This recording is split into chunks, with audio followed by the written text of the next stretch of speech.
Tonight on Comfort Level Podcast, 3 humans, 1 guest, try to read. With Sam, Maddie, Brandon, and our special guest, Yvonne. Hello. Join us tonight or today at 12 p.m. as we figure out, am I the asshole? Hello, everybody, and welcome back to Comfort Level Pod! We're back! And we're in the Christmas season because I think we just had Christmas. So happy holidays, everybody, but we're not letting go. We're not. We're not stopping. Tis the season. Fa la la la la. La la la. We won't stop. You already. Oh yeah. Yeah. I'm sorry. So. No, that was on me. No, I think I didn't connect the dots there with you. No, but we'll try. Yvonne is back. Yvonne, what is she doing here? Why is she here again? She's that's her gift to us this year, is to come back. I thought after last episode she was on, like the fans were like, "Why is she still here? Why is she coming back?" Dang, This is like the third time you did that. We it's need some funny new to me. material. Okay, yeah, I mean, last time they were like, "Oh yeah, we love her." Yeah, Oh, okay. That's better. That's new. That's new. But I'll in try. versus they actually like hate her. Yeah.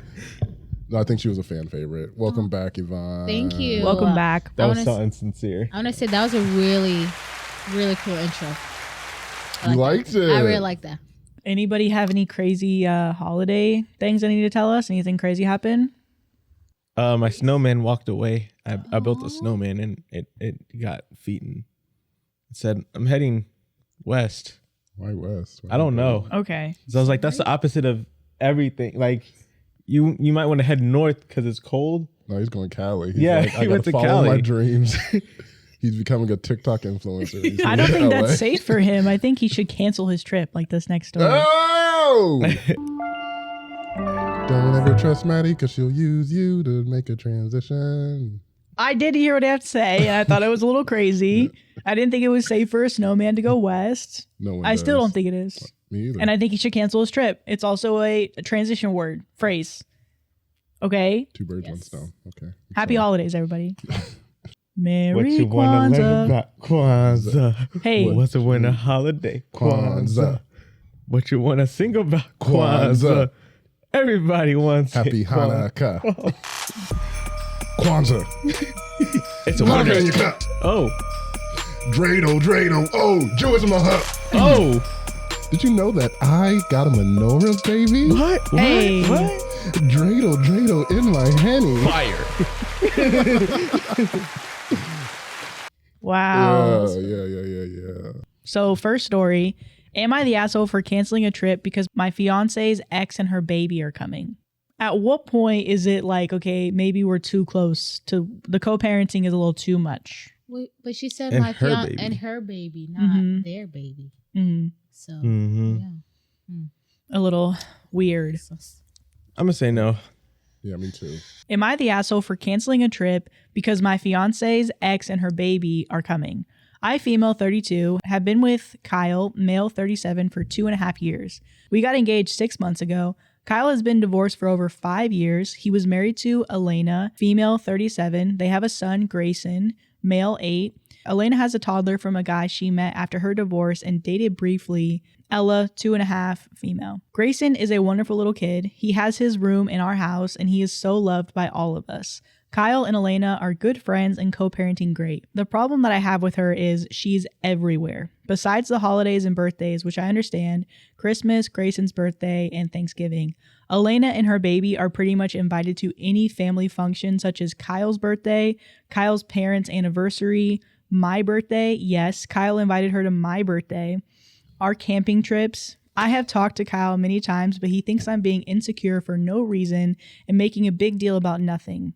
I booked a trip to Mexico for January for me, Kyle, and Grayson. Kyle told Elena that on the last week of January, we will have Grayson for an extra week since he's coming with us to Mexico. Apparently, Elena managed to ask him about our trip dates, details. I saw on Facebook she was posting about swimsuit shopping for her upcoming trip. Kyle texted and asked her if she was going somewhere that week too. She said she researched our hotel and I took advantage of the same deal as you guys. So I guess we'll see you there. Haha. I told Kyle that we are canceling the trip. He said that we can't cancel because the tickets are non-refundable. I told him that I'm not going. I want for once to have a family vacation without his ex-wife. But Kyle thinks there's nothing we can do now.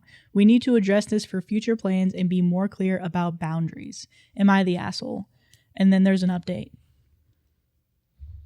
How close is too close for co-parenting? Well, at first I was like, it's not that bad. She goes to his birthday and the parents' birthday because I'm like, that's a grandkid, so it makes sense. But like camping trips and vacations, that is a little. And her birthday? Her birthday, that's you can't invite her to. Yeah.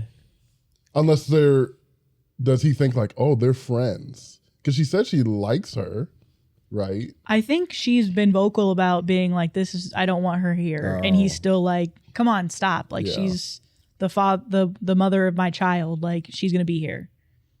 And it's like, no, she doesn't need to be here for my birthday party. That's creepy. Like she went out of her way to do all that. But don't cancel your trip. Yeah, like, don't ever cancel a trip. It's fun. Ignore her. But like, yeah, go. Should you cancel though if like part of the reason why you're going to go is because she won't be there? And now she's going to be there every single day. Like you can't get away from her, but you get to be and have to be with your husband or your future husband and his son. Yeah. So it's like, okay. Yeah. Oh yeah, and then the son's gonna be like, I want to hang out with mom. You're like, you can't go hang with mom over there. Over there on the vacation that she pays for. Right. Which she is paying for her ticket and Right, everything, but I'm right. just like, dude, you cannot catch a hint. That's Yeah. it's so awkward when people just invite themselves places. Since it was just so established, and then she's like, I just took it. It's like, no, you're being weird. Yeah. That's weird. Wait, now I feel bad. Why? Because remember when I went to the wedding? Oh no, that's different. I invited myself on a wedding because it's not technically my cousin. She's not my cousin. No, that's not my mom's side. Yeah. So I'm like, she's not my cousin. Yeah. And I was like, I'm going to Mexico on this wedding. I'm the girl in this story. No, you're No, not. you're not. You're Yeah. not. And the big reason is like we like you. Like it's normal for Well, you to be around. You're also not the baby daddy of her That's true. kids. Yeah. So that could have been awkward. I think it's worse because I'm a stranger and I had no connection to them. Well, you it's not met like them. One time, not enough to like build any kind of relationship to be like, I'm going to come to your wedding in Mexico. Well, did you didn't even hang out with her that much, did you? Or did you? No. Yeah, so We it's had just like like one hot tub time together. Yeah. Well, just all of us. But this reminds me of my 21st when I went out and my ex was like, you remember that? yeah. She was like asking around, like, where's he going? And like all this stuff. Oh. But I at this point, I didn't want any contact with her. Yeah. And so I told, who was it? I think it was, she was reaching out to Jazz. Yeah, she might have been. I think Jazz was kind of coordinating a lot. Yeah. Of And it. so I told her to give her the runaround and she still ended up finding us. But it was like, Did she come? yeah. Oh. Oh gosh. Which I didn't find out any about this because we were still friends at the time. So I didn't find out about this at all until like later. I was like, oh, what is so and so doing here? And you're like, I was like, did you invite her? You're like, no, I didn't invite her. I was like, oh, okay. Well, maybe she just came out this same. I don't know how much she goes out to either, which is where I was just like, it's not like she's like a frequent club goer, so it makes sense. It And was Maddie's furious. She doesn't know why she's mad. No, I But wasn't. deep I was down, actually she feels mad for a bad. different reason. Oh. That it was like my first time going to a club, and there was like some random 45-year-old man that like came up and like tried to dance on me, and he like grabbed my hips, and I was like, oh, it's really jarring the first time you go clubbing and a random person tries to grab you in a Yeah, more yeah. intimate area. So I wasn't even planning on going. I literally had a t-shirt on and jeans, and then Jazz was like, you need to go. It's Brandon's first club experience. And I was like, Yeah. I'm not dressed to go to the. And she's like, go. And I'm I'm like, not dressed. Peer pressure. so yeah, so I went and did that, and What's then the some. appropriate way to dance with someone at a club? Make eye contact with them first, maybe. Definitely eye contact. Don't Ask. grab me from behind. Asking's good, so using words. Yeah. Because I never knew how to do it. That's why I'm like, I don't like going to clubs. I think eye contact is good. Yeah. But I would do the You know, because touching is crazy to me. I would never Yeah. touch someone. I would never touch their hips. I would never touch anything. The smaller their back, are you kidding me? That's only for the mother of my kids, and that's it. No one else is touching the small of my back. So I'm like, I would go like, and they're like, and they turn around. That hurts. When they look at you and you're like, and they're like, I don't know. it hits here. So I'm like, I want to know the proper way to do it. If I were ever to go club, which I'm never going to. Definitely not that. Definitely not that. Yeah. So eye contact and asking. You gotta- Yeah. Jazz was a good bodyguard though, because And how I do you did that ask? thing. I immediately turned around and I was like, "Who are you?" Yeah. And you ever just see like a man's ego get upset when like you don't like what he does? Yeah. He was like, because Jazz like, hey, Yeah, and hey. he's like, oh, and he's like mad. He's like pissed. I'm like, I'm pissed. Yeah. Why are you mad? You came and touched me, and then now my friend's coming at you. Like that's on you. That is. So don't do what he did. So how do you ask? What's the question? How do you? Do you want to dance? Yeah. Okay. Do you want to dance? Yeah. I don't know. Eye contact, Eye looking, contact. Yeah. definitely maybe dance Yeah. with them in front for a little bit and be like, "Can I dance with you?" Like, But the music's loud, so you have to lean in. Do you want to dance? You have to get a little do bit closer. You got to go when the beats Yeah. like You want to quiet. cut a rug? You bet your bottom dollar want to cut a rug. I'm sorry. What does that mean? You sure do Am I look old? swifty. Let's get on cut this rug. Wait, Can I take a chance on you and pull you out for a little swing? I don't know what I'm saying. You want to get married? No. She's like, yes.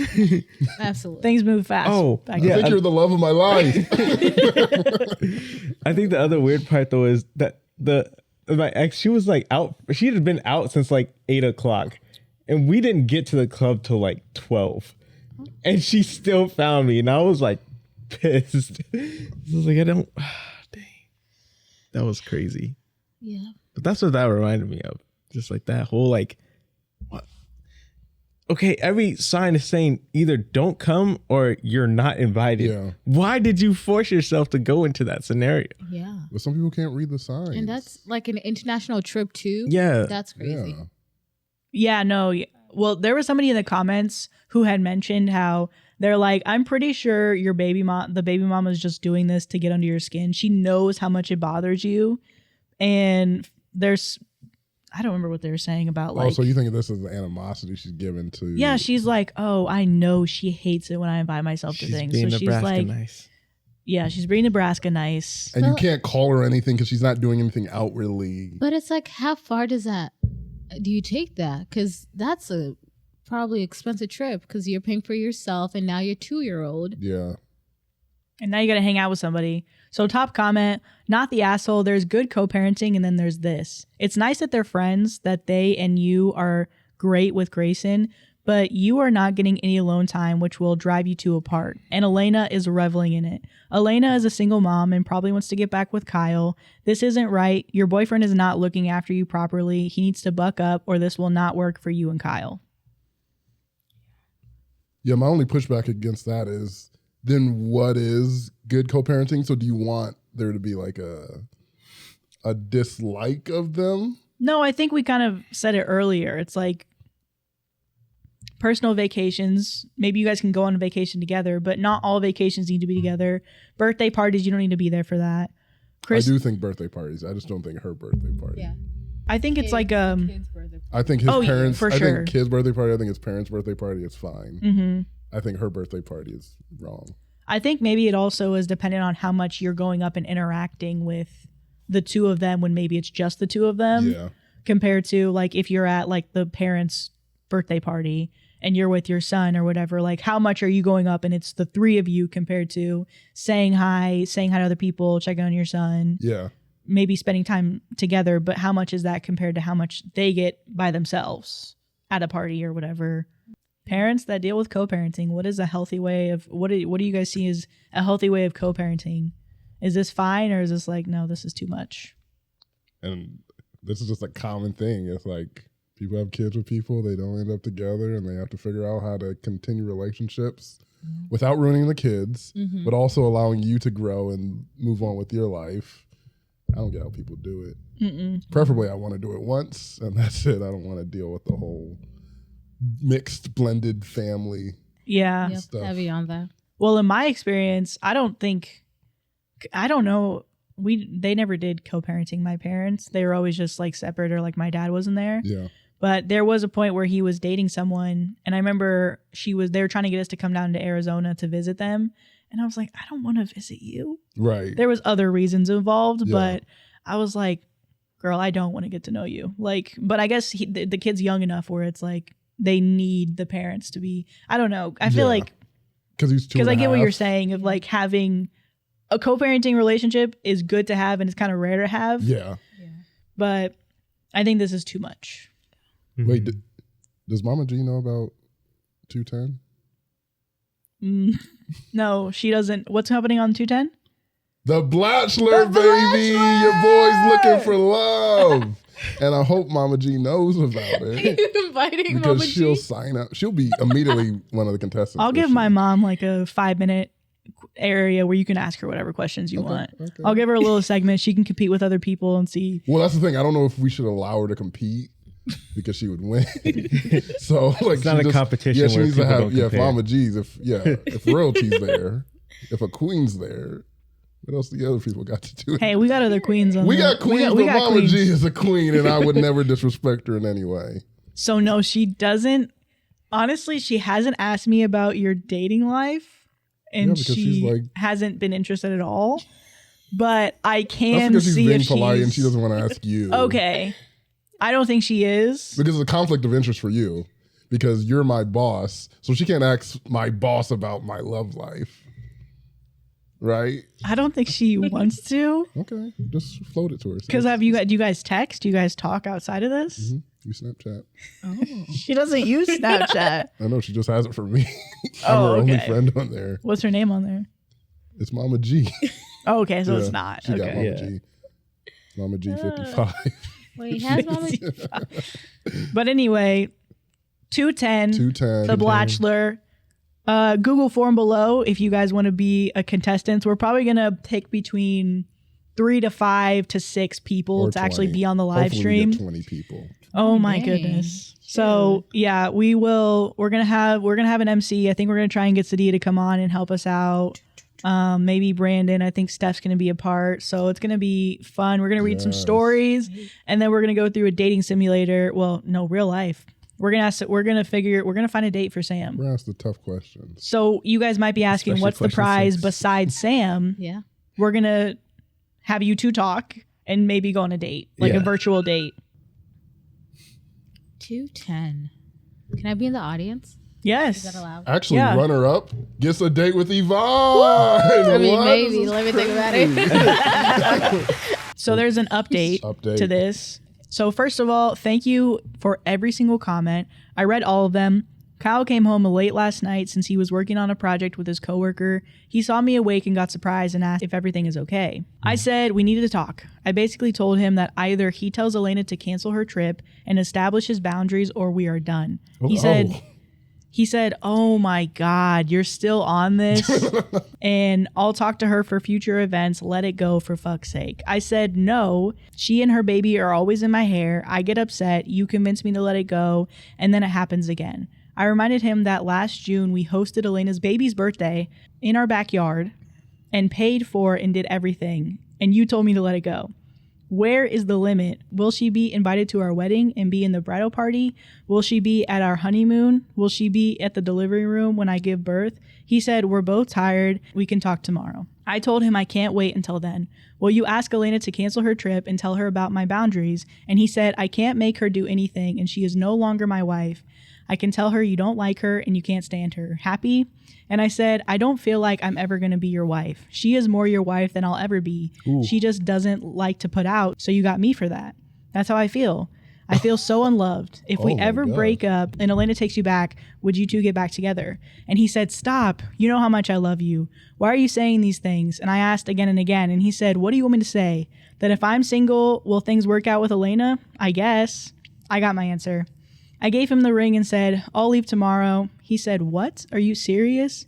What's going on tonight? He started saying how we were going to get married and have babies. He knows I left my previous boyfriend because he didn't want to get married, and he begged me not to leave before the holidays.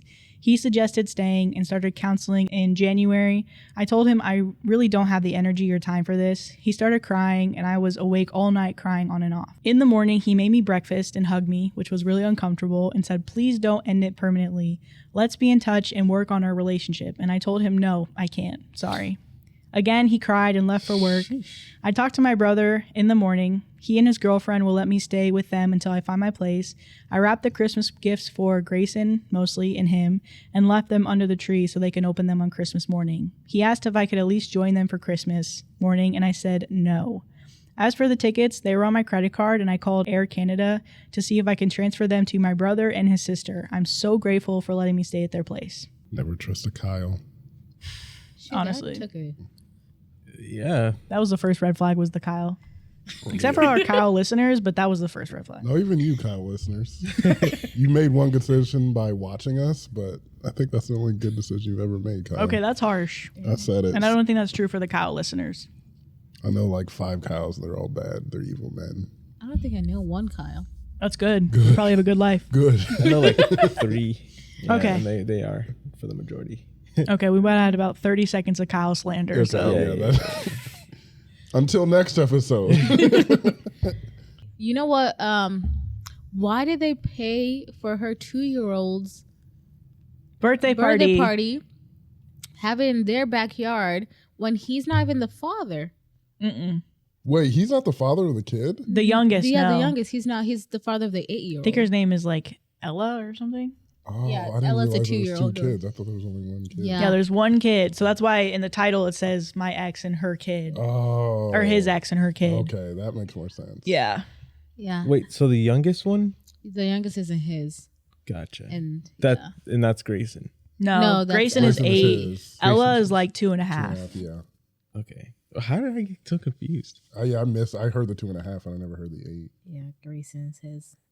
It sounds like Kyle still likes the ex-wife, and now it sounds like the ex-wife is probably the one who initiated the divorce. Yeah. But maybe she now wants him back, and all that she's doing is an attempt to get him back. in a good world, she wants him back. Yeah. She could just be toying with him too, like knowing that she has this power Mm-hmm. and Yeah. just like, I know I can do this. Yeah, and like in my head, I'm like, who would do that? But like people do that. Yeah. I just would never do that because I'm like, I got better things to do. Let me go on a vacation where I'll enjoy my time. Exactly. Yeah, that's crazy. But then also at the same time, it sounds like the girlfriend or fiance knew all this time that he still had feelings for the ex-wife. So then I'm like, why then get in a relationship? So basically for the girlfriend, you just need to date someone who has no kids. Mm-hmm. Like that's Oh, bad. dang. That's bad to say. Dang, But you like, alienating single parents, you should be die alone forever. but I think that's her problem is like if there's the kid involved, there's still those feelings might still be there. You still have to co-parent with them. That mom is going to be involved in a lot of things. And, I think a parent, if you're a good parent, you're always probably going to choose your child over someone else. right. Mm-hmm. And that mom of that child is going to be involved. So just date someone who doesn't have kids, and your issues with this situation would probably go away. I think she could probably still date somebody with kids because even in the beginning, Yeah. she was expressing, I don't mind. It's just I feel like she's doing too much. That's what she was saying, and she was using all these examples, and even like what you said about in the backyard. I think to a certain extent, the husband is not like blameless. Like I Right, think not he's doing- also setting part of it, boundaries, Yeah. where he's like, yeah, like have it in the backyard. We'll pay for everything. I think at that point, maybe it is both of them where subconsciously or not, maybe it is easier now because they're still doing things as parents, but there isn't a physical relationship. And so there's like, I don't know, maybe that makes things easier or harder. Yeah. And so maybe there is some truth to what she was saying about you just literally use me like for sex. And then besides that, That was a everything else you're crazy doing with thing to her. say. That sucks. Yeah. So Yeah, I think it was in that conversation that they had where I think we've had those conversations in relationships where she's like, do you like her? Are you still in love with her? Like, do you still, if we weren't together, would you be with her? Mm-hmm. And I feel emotions are so weird and complicated that you can't always 100% say like, yeah, like, blah. But you can tell your partner that you do want to be with, yeah, no, I don't want to be with, even if it's not true. And I'm not saying lying is important, but I'm like, there are things in relationships where you're like, there is no benefit for me to say this because what I want is you. There's no benefit to me saying that, yeah, if we were broken up, that we would get together. I was just like, no, I just want you. But the fact that he was like, well, I don't know, that means he can't even work it up to say this white lie to cover her feelings. He's like, no, I actually do have feelings for it. And I feel like I have to say this. Because in that situation, I would be like, no, we wouldn't get back together. I'm like, I want to be with you. It doesn't matter. But he was like, well, maybe. Yeah. So I'm usually against like breaking up for that. But I'm like, I completely agree with OP for breaking up after that. Because I'm like, yo, that's a wild thing to say. Yeah. He's protecting his ex's feelings, who's not even there, over the person that he's with right now that he wants to get married to. I wonder if it's even problematic though if he's like, and maybe you're right where you're like, I just lie to make, I get a little white lie because that doesn't matter. I'm choosing you, you know? Yeah. Even though if you weren't here and I never met you, maybe we would be back together. But I also wonder if it would be completely different. Like if maybe that's just what she needs is somebody who he's like, no, I'm completely moved on from that relationship. This is all it'll ever be is co-parenting. Yeah. Compared to being like, well, there is, because I don't know if maybe it makes it easier to kind of slide back into those roles where it's like, yeah, I do kind of like you. Yeah. And maybe if things were to happen, who knows? So I don't know if it's better for her to have somebody who's completely being honest when they say, I don't have feelings towards her. I don't think about her like that. Yeah. I love you. She's not an option. Or maybe there's some truth to be like, listen, honestly, if I had never met you, we might be together. Yeah. But I'm not going to tell you that because I'm picking you. I want to be with you. So I don't know. Maybe it's both or. No, I see what you're saying. Because in a perfect world, you're like, I do want someone who's 100% for me and they're choosing me and there is no other option. Yeah. But I am like, I live in the real world and I know that feelings don't always go away. You break up with someone, that does not mean you stopped being in love with them. You stopped liking them. You might hate them, but even hate is just another form of, there's a thin line between love and hate. Like you have feelings you towards have them. feelings for another person and that's hard to go away over any period of time. So going into a relationship with someone that you don't know, you meet someone, you vibe with them, you like them, you can't 100% know that they don't have any feelings for anyone else in the entire world. It's probably not likely. Well, not that, but are they done with their ex? Yeah, are they done? And that's what I want. I'm like, I want a person who's like, hey, I've been through some stuff. I've had lingering things, but I'm choosing you and I want to be with you. And what he's not doing is making her a priority over the ex, which is the wrong thing. Because I'm like, yeah, you're going to always have a connection with this person, but you are more important to me than that person. You more than the person, because the kid is important. Right. But I'm not talking about the kid. I'm talking about the relationship with the mom. Like, she is not more important than you. And he's not doing that. So yeah, get out of there. And then also, on top of that, he's dismissive. Yeah. Oh yeah. Yeah. I think that was the biggest thing. He's just, all that. But on top of that, to fuel the fire, you're dismissive. She's actively telling you, this doesn't make me feel comfortable. Right. And then you're like, you're still on this. It's like, okay, after like the first time you should have been on it. What? Yeah. Are you cold? No, there's something inside of my arm. Do you want to go cut it out really quick? No, I don't know where it is. It's cool. Okay. You know what's crazy is Sam said a few episodes that I was going to be armless in the January through March, but look who's armless now. Oh. My cousin ain't got an arm. You spoke this over me. It's your fault. Okay. So I got this story, and I think Brandon and Maddie will know.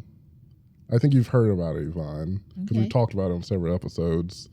Post-divorce update, financial infidelity accusation, cheating husband. We got an update! What? Yeah. Thank you for the comforters in the comments. They posted a couple of people like, there's an update. And so I went on Reddit and I found the update. Okay. Is there like a quick recap? Yeah, there is a kind of a Okay. recap at the top. So I'll read that. But I'm excited. So this Yes. Financial infidelity update. So this was, as of the recording, it was like the beginning of December when she posted this. Okay. Okay. Hi, everyone. Not sure if anyone remembers, as it's been a few months since my last update, but I originally posted earlier this year about my husband, Joe, accusing me of financial infidelity because I had spent some of our own fun money savings within our agreed upon personal spending limits on a gaming PC and a home office setup, which then devolved in him unfairly accusing me of slacking on my personal appearance, career, and housework. And soon it came out that he had been having an affair with a coworker, Amy, who had become pregnant. We separated right after he moved out and in with her. So that was what happened. Dang. We had one of the best episodes going through her update. So she's saying this is her last update. We'll see if that's true, but she said this is her last update. So she said, last time I updated, we had thankfully quickly agreed on a divorce settlement that allowed me to protect my most important assets. And I had just met with his mistress, Amy, at her request, at which time it was made clear that he had lied to her about numerous circumstances, such as that our home belonged to him. It did not. I inherited it from my grandmother. That I was an underemployed high school dropout drug addict. I'm not. I have a master's degree in a high-paying tech job. That we've been separated in spirit for years. Also not true. I didn't know anything until he blurted out the news about his affair over the summer. And that he had a vasectomy. He did not. We talked about it, but he had decided not to, despite us, him in particular, not wanting kids. I told her the truth and even provided as much evidence as I had on me, but she didn't seem to believe me and went on home to Joe. I know quite a people have been reaching out for more news, but I wanted to wait until my divorce was finalized to avoid risking any complications. And also I thought it'd be best to let things settle for a bit. The good news is I'm now divorced. Woo! The final decree came through a few weeks ago. It actually all went very smoothly. I'm eternally grateful to live in a mutual consent divorce state that allows divorcing couples to proceed quickly if they can come to an agreement on finances and property. On the Joe-Amy front, after my last post, all was quiet for a couple weeks, until Amy, her due date quickly approaching, reached out again to ask if I'd given more thought to her offer to pay me $17,000 to vacate the house quickly so that she and Joe could move in. $17,000 for a house. Yeah. Again, this is a house I inherited that I own free and clear, but Joe told her he owns it and they was just giving me time to get my finances together before evicting me. At this point, I decided to package up a lot more evidence of Joe's lies to send on to Amy. I sent her a copy of the deed and property tax record showing the house is in my name only. I sent her copies of my diplomas to prove I am not a high school dropout. I sent her some info on various professional associations I'm involved in and awards I've won to show I actually do have a senior level job and am not underemployed, as well as proof of my income. I sent her copies of all my drug test results for the past 5 years. Wow. I have a drug-free workplace and have to test 2 to 3 times a year to show I'm not an addict. Receipts. I sent her time-stamped photos and text exchanges to show that Joe was still having a romantic relationship with me until July this year. Nothing salacious, just photos of us showing G-rated affection, exchanging loving words over text. I found a text exchange from a couple years ago when we last discussed him potentially getting a vasectomy with his final decision to not proceed with one. A couple of days later, she responded. She believed me. Woo! Whoa. However, in the end, it didn't matter as Joe convinced her that he had lied for very good reasons. Oh my God. The way they both tell the story, they met at work and were incredibly drawn to each other in a way that felt inevitable. However, due to Joe being married, he felt that if Amy knew he was, to that point, happily married, she would either turn away from him and miss out on the love of a lifetime, or she would go ahead with an affair but be consumed with guilt. So to avoid either of these outcomes, and especially to save Amy from guilt, Joe decided to create an alternative narrative in which he was in a marriage that had ended for all intents and purposes years ago, in all ways but legally, because I was an uneducated addict who kept relapsing and couldn't get my life together. That way, she could essentially believe he was single. Unfortunately, Amy said she understood and forgave him immediately. With the baby due any day, I suppose I can sort of understand the desire to justify the lies, even though the reality is horrifying. I suppose it's also not my problem anymore. Amy did have her baby over a month ago, and I guess she and Joe will make whatever life together, or not, is meant to be. As for me, I'm doing very well. Actually got a big promotion at work. not managing people, which I don't want to do, but will be working on higher profile projects with a 40% raise, Whoa. which starts after the new year. The house is really big for just me, so I have a couple roommates now. Hey. A friend who is going through a divorce moved in, as well as a younger cousin. That's my cousin. Who moved to the city for work. We're all having a lot of fun together. I'm not ready to date yet, but getting there and looking forward to whatever new adventures this life has to offer. This will probably be my last post as the saga of Joe and Amy, or at least my role in it, is finished with us legally divorced and having no ongoing financial or other ties. The best thing I can do is to leave them to their own story and go on with my Joe-free next phase. Thank you for all listening to my story for much of 2023. I do truly appreciate the support and helpful advice I received along the way. Wow. What a story. Yeah. That hold was on, good. We have to unpack it. Oh, for sure. Yeah, Yvonne's initial shock. She's like, wait. She's probably hearing the recap, was like, what the heck? Well, That's what. Okay, I'm Uh-huh. just like for the new update. Why did the ex-wife feel the need to send the mistress or new baby mama all that information? Like, why do you need to?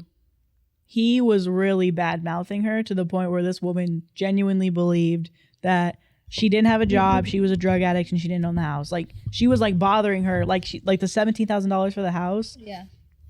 That's not a good deal. That's a bad 17,000. deal. No. And she was like, Who- "That's enough because you're a drug addict, you don't have a job, and you're a high school dropout." Yeah. Yeah. Well, in her head, it's because the way that he made this lie, because I'm like, that's so bold to make this lie, is that the house was his. Yeah. He said the house was his, but he was letting her stay there over the divorce so she would have some way to like get back on her feet and then she Right. could leave. Yeah. It's her house. Yeah. But he's told this lie to this woman. I'm like, how are you going to get out of this? She's not going to give you this house, so how are you going to get out And of this? first of all, $17,000 for a house. Well, if it Are we was what he Delulu? said, if it was what he said, like she was just living there, he's like, yeah, we're paying you to leave this house that's mine. So that would be a good deal if that was. But if it's your house, no, I'm not taking $17,000 for this house. Are you kidding me? I just yeah, people just don't have common sense. Well, That's even what I really like. Well, I'm what? even thinking about the fact that she literally believed her. Yeah, she And then finally she's did. like, And somehow that's still not enough of a red flag. Like, I get it. You're going to have a baby with this man. Yeah. She's like, He I'm trapped. lied about his vasectomy to you. Yeah. You didn't know you guys were going to get pregnant. Even then, that's such betrayal to be like, oh, so you knew when you were, doing that stuff the Yeah. whole time that I was probably going to get pregnant. And you didn't tell me that. So You're now definitely not using she's protection. Like, 24 I'm years vasectomy. old. How old is he? He's like third. He's Yeah, I like think mid they're in their- 30s. Yeah, I think mid, late 30s. He's Wait. mid 30s. She's 24 years old. She's young. She was a virgin when they met. Virgin. So this is her first bright relationship. star at the company. Yeah, wasn't he like Yeah. So, like, she was I- a prodigy? superstar. Yeah, I get like really gullible, but like, girl, this is you. yeah, You she's got like the worst gullible. fish in the sea. Yeah. He's the worst one. He's the worst one. That's horrible for your first relationship. You already get pregnant. You have to go out with through all a this. liar. Yeah. She got Oscar from Shark Tales. What is it called? What is it called? Shark Tale? Shark Tale. She got Oscar from Shark Tale, Will Smith, before he realized he was a bad guy. And then Wait, he was changed his Oscar a ways. bad guy? I don't remember much. He about wasn't a Shark very Tale, I'm good guy. sorry. Yeah. He wanted money and he wanted Angelina Jolie, which, come on, Angelina Jolie. As a fish, But- As are a you fish. kidding me? Yeah, the fish. But she was a gold digger. Angelina Jolie is a fish. It goes the Muses. Angelina Jolie is a fish. Miss Incredible's like Oh yeah, Mrs. Incredible. Okay. The muses. Yeah. And then. No, Muses are top. yeah. Okay. It's like, well, for me it's like right there. Like they're like actually like neck and neck at the top. I mean, there is one thick And then muse Lola though Bunny. too. What'd you say? I said there's one thick muse, if I remember correctly. Mm. Or- Am I remembering correctly? What? Is One it thick muse? Yeah, because it's like three of them, right? They all had hourglass. Yeah. There was one. She was thick. She yeah, was she thick. was, thick. yeah, thick. she was pretty Yeah. thick. But I'm like, I was in all of them. I was like, pick your size. They had them for everybody. Yeah. Ugh, pick your taste. Wow. I guess good for her that she's out of that. And I feel so happy because I'm like, I feel like this is like one of my favorite episodes was that episode. Yeah. yeah. And I'm like, I feel like tied to her. Yeah, I feel like I know her. I I'm have like a glad that parasocial she's relationship happy. to her. But okay, but how wanna did see your she? setup. Since too. I don't know the background, how did she find out about the affair and everything? Oh my gosh, it was such a whirlwind. So basically, they have, so I don't know if you ever heard of say fun money. You ever? So this is what it came from. They basically have separate accounts for fun money, but they have a joint account for bills. He would basically spend it on golfing, and he would go through his money pretty quickly, and she would always save up. Yeah. And so she bought like a gaming system where like gaming setup, like that was around like $5,000. And he was like, how do you have $5,000 in your account? Something's I'm wrong. more than that. Yeah. Well, he didn't know that, but he's like, something's wrong. I go through $2,000 like every 2 weeks or month or something. 2,000 on fun money every day. Yeah, he was just spending. Yeah. And so he was like, you should give me some of your money. And she was like, no. And so then he like started, being like, you're not a good wife. You don't make food for me. You don't dress up anymore. And so she was like, I don't think that's what this is, but let me be the trad wife that he wants me to be. And so she was dressing up. She got her hair done, made him like home cooked meal. Everything was home cooked, was like literally down to the bread. She was making some really good stuff. And he was just like, so she was like, is this what you want? And he was like, it's a start. And he was like, you're a low value woman because you're a low value woman. You weren't a virgin when we met. And it wasn't a problem when they met. And they weren't religious. Okay. So she's like, where are you getting this from? Yeah. And the best part of it is we were getting this in updates. So it's like we had the fun money thing and it seemed like, oh, it's just a simple story about money. And then the next update was like kind of the red pill stuff where he's like, you're not a high value woman. And people in the comments are like, I think he's cheating. Next update, he reveals that he's having an affair. Like that's what made it good. It was like the update, the story completely changed every update. We were like, oh! Because we're finding out with her what's the problem. Yeah. And so, it eventually went to, he was just like, I'm cheating. Or because somebody was assuming it from the comments. They're like, I feel like he was trying to cause turmoil in your guys' relationship so you would end it because he was about to have a baby with the girl, which is why he's like, I can't keep juggling both. Yeah. Who was a prodigy at their job. Yeah. That was what got me on that story. Like, it's like, I cheated on you with this prodigy. She's like perfect and stuff. She's perfect. She's a virgin. She's young. She has everything you're not. And she was like, well, you're broke. So I don't know what to tell you, bud. Get out of my house. That you don't own. But I'm like, it made me sad. Because before I was feeling sorry for Amy. I'm like, Amy didn't. She just got tricked into this. But now she knows she believes it and she's still falling for this. That his reason of saying, is to make you feel not guilty for what was happening. I'm trying to absolve you. I'm like, you're a bad person. You're a bad guy for the excuses that you were using. Yeah. She should have seen that and been like, so you're doing this to get with me? You're doing all this. You're creating up this lie because you didn't think I would want to get with a married man because you're right. Well, some people are like, you did that for me? And that's the wrong way to react to it. You're like, you did that for me? You're crazy. But some people are into that. They're like, you did all that for me? I guess you love me then. He walked through glass just to be with me. Yeah, it was just too much. I'm like, he broke the glass himself and put it on there. He did it. He just had to make sure you're watching. You ever just like hear about people though, and I'm like, man, how is God always good to you in your life? How is life always working out for you? Because even in the update before, she had a trashy husband, but she had all these hobbies that she was interested, like cooking, homemaking, gardening. She was a really good cook. Yeah. She had a really great job. She had time for herself. It was like work from home. And then now she got a 40% raise. She's doing something where she doesn't have to work with people. Yeah. It's like she keeps getting blessings on blessings. And I'm like, good for you, because this man, oh my God. Let's get her on the Blachelor, man. Let's get her on the Blachelor. Hey, OP, get on the Blachelor, girl. Which is February 10th. Because I love fun money. Hey guys, I was thinking about getting a colonoscopy next week. Like this next story. Sam, why'd you have to tell us that? Because you're my friends. I don't need to know that. Friends don't. We can't talk about that? No, not about that. colonoscopy procedures? Not a colonoscopy. Why not? It's like a forbidden thing to talk. Like a forbidden news to me. Yeah.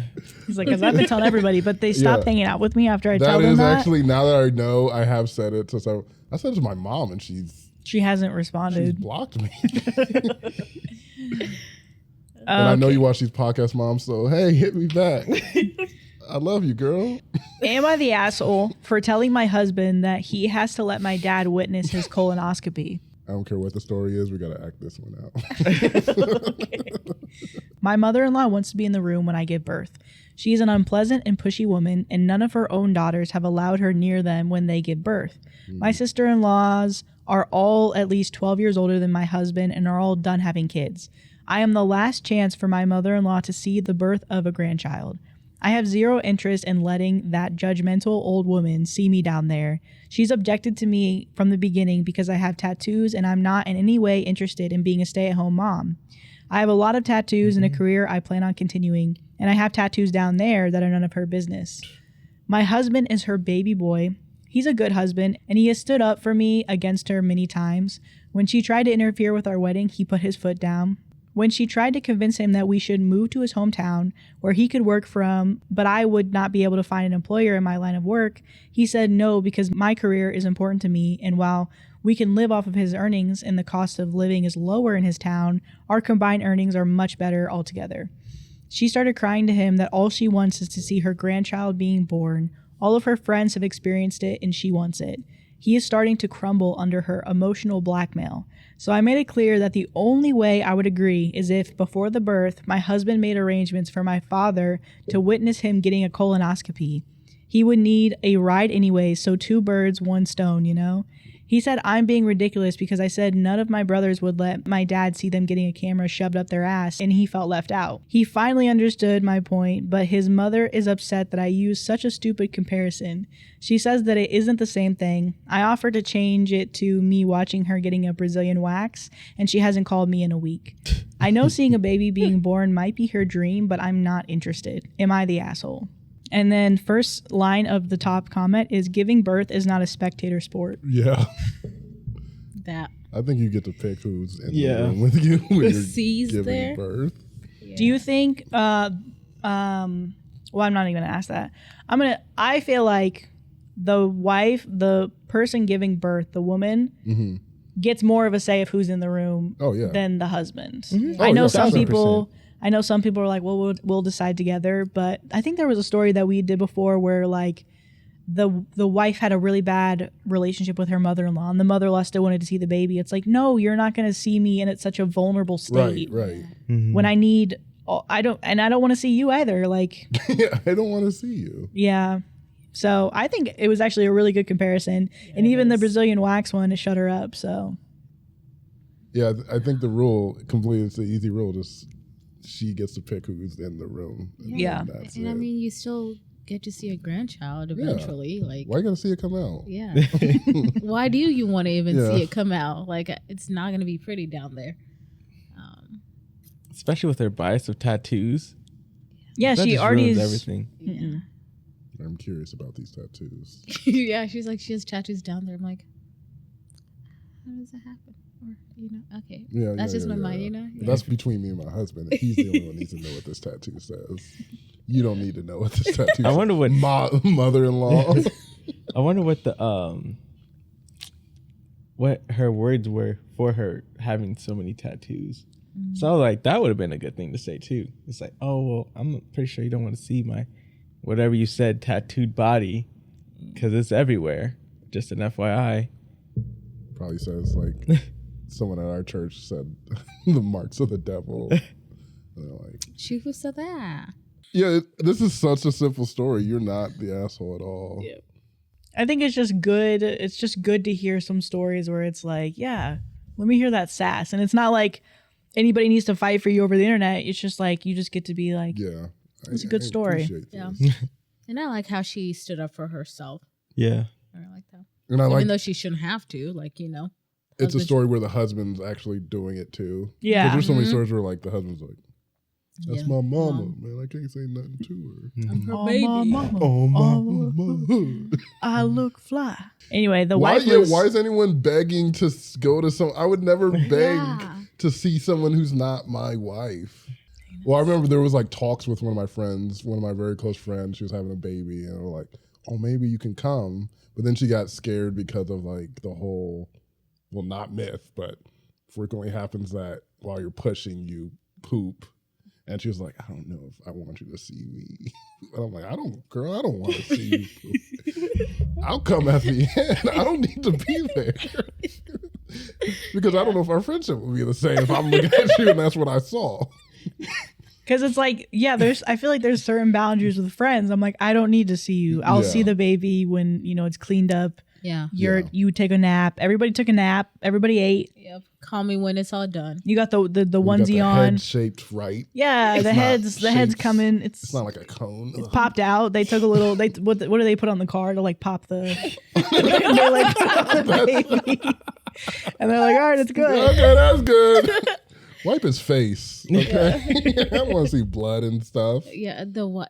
Yeah, I don't need to see placenta and blood. Wipe that off. Wash them up. But you better be there for your significant other. Yeah, that's a given. I don't care if you're scared of blood. You're scared. You better be there. Just put me in a wheelchair, so every time I pass out, I wake back up like, oh! I'm saying, that's what I'm saying. I'm like, don't worry about just if I hit the ground, just make sure I hit it softly. Don't worry about me. Don't Nurses take are like care. stepping on you. They're like, Oh, shit. we gotta go. Like, that's okay as long as the child is being tended to and my wife is being tended to.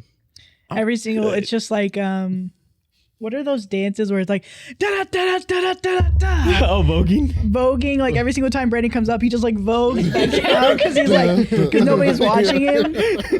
He's like got like a really real. goes, Madi. You're doing great.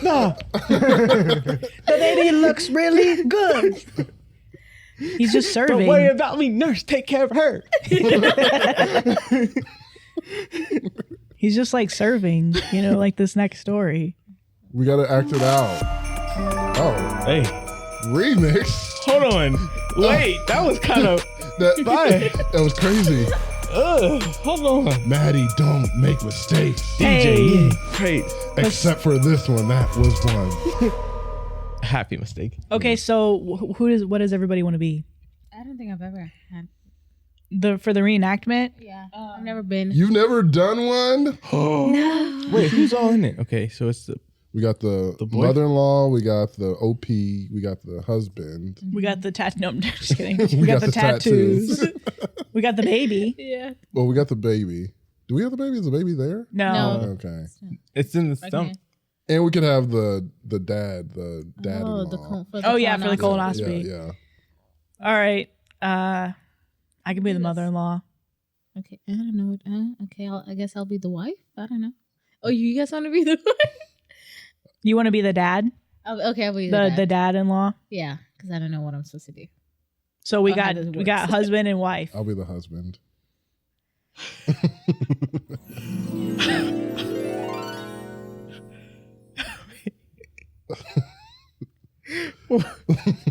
Beep boop boop boop beep beep. I'm calling my son. I'm not. Yeah, that's you. Hey, Ma, what's going on, Ma? Hey, I just wanted to figure out. I know it's like happening in like a month, but what room are you guys going to be in when she gives birth? Wait, hold up. Let me talk to her. Hey, babe. My mom's asking, what room are you going to be in when we give birth?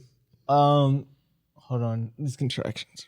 Also, Oh, can you tell her the she's actually tattoo pregnant. that's like stretched out on her stomach because she has a baby is like really gross? I'm not going to tell her that, Mom, but thanks for telling us that. 239. Yeah. 239, Mom. Yeah. I'm really surprised you guys are letting me have access into the room. Wait. Yeah, for after when she You want to gives. put it on speaker? Yeah, okay. Okay.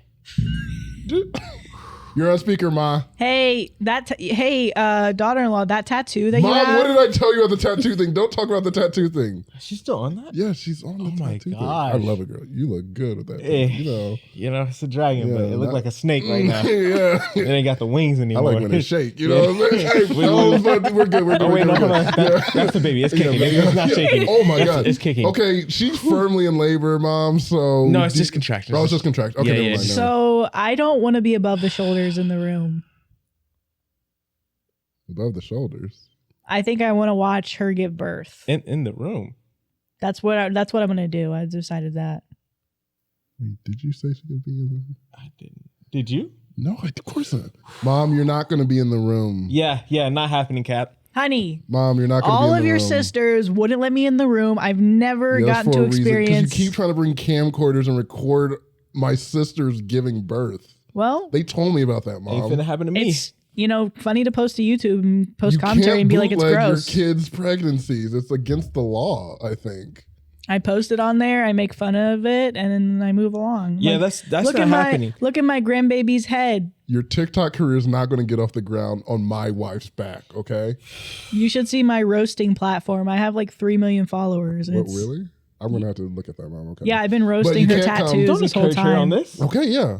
I've been You roasting don't her support tattoos. your family on their social media careers? Not when they're actively roasting people, especially me. If Talking I'm about gonna her be the stupid- butt Wait, of are the you joke- roasting my wife on your channel? Yeah, I just posted a video today posting about her stupid dragon tattoo. Oh, my Mom. and how it's the mark of the devil. Mom, you can't say those.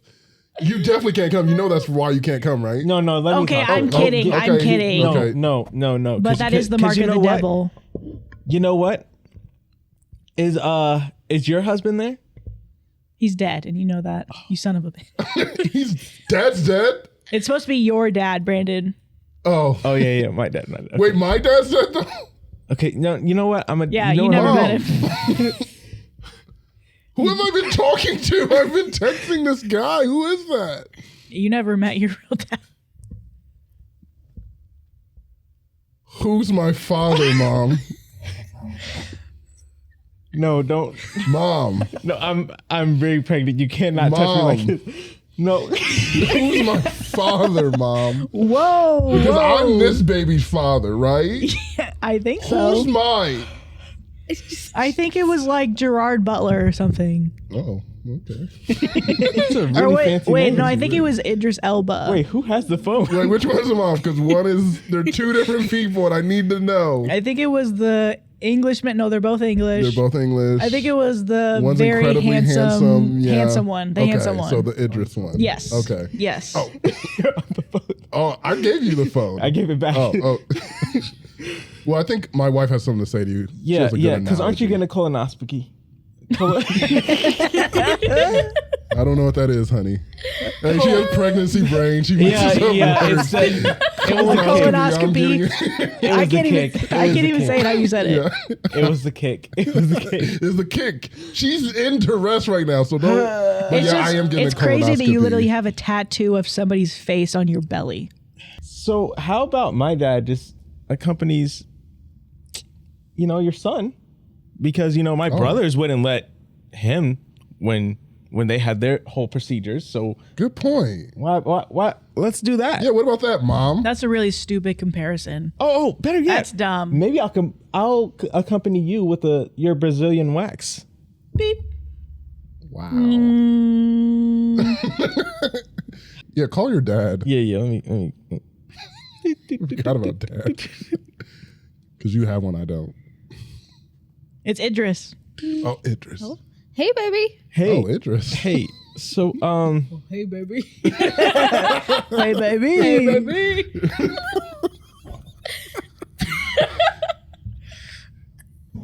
Hey, father-in-law. How you doing? What's up, my dude? So, would you be interested in seeing my colonoscopy? Yeah. Oh, you're gonna- Some good bonding time, right? yeah, that's pretty good. Yeah. yeah. It's Because actually, I don't have a dad, so you wanting to see that's like the most meaningful thing that's ever happened to me. Oh, that's the best I can do, my dude. I don't know how guys. You talk weird, but I love you, father-in-law.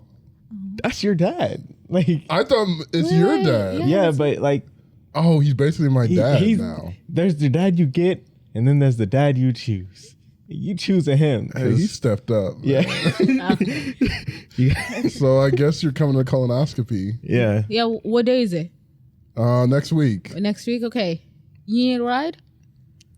Yeah, yeah, I would love a ride. Okay, I mean, I just thought you were going to take it like an Uber or And plus, I we don't need know. someone to hold the camera as they guide in for the doctor. The doctor can't do that. I Shoot. just want to send a text to my son that I wish your wife was as welcoming to see a private part as you are to let your father-in-law see your butthole. It's a weird message from Mom. You see this message? I'll tell her to get over tattoos and maybe we can talk. Okay. Son, you still there? Sorry. Hey, Dad. You know, like one time I think I was watching Dr. Oz, and they had the show Colonoscopy live. Yeah, it was cool. It was cool, and I think I can record it. Well, recording is weird. I don't know. I just want you to kind of be there, like support me and watch it. I mean, but like think Recording about the money we could do. Wait. Yeah. And see.